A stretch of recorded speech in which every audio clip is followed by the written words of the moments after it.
ব্যর্থতার মতো যে গতকালকের ঘটনার পরে যখন আমরা সারা দেশের মানুষকে আহ্বান করছিলাম সংযত থাকার, শান্ত থাকার, ধৈর্যশীল থাকার, এবং সরকারকে আমরা বলছিলাম যারা এগুলো করছে তাদেরকে চিহ্নিত করে বিচারের আওতায় আনা, ঠিক সেই সময়েই আমাদের একদিন পরেই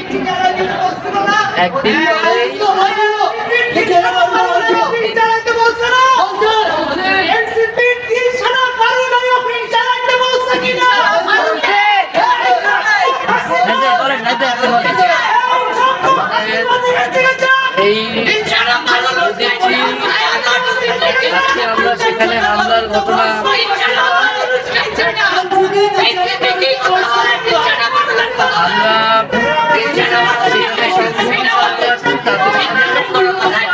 আমরা এটাই বলতে এসেছি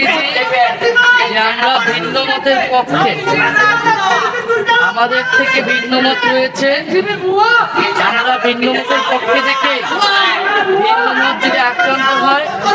তারপরও আমরা তাদের সাথে আসি, আমরা তাদের পক্ষেই কথা বলবো। কারণ গণতন্ত্রের মানেই হচ্ছে ভিন্নমত থাকবে, ভিন্নমত না মানেই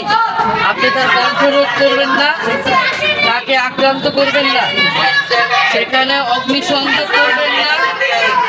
এবং তার কণ্ঠস্বর রোধ করার চেষ্টা করবেন না। সেটা আমাদের সাথেও যদি হয় আমরা তারপরও সেই আমাদের ভিন্নমত যারা পোষণ করছে তাদের থাকবো এবং বাংলাদেশে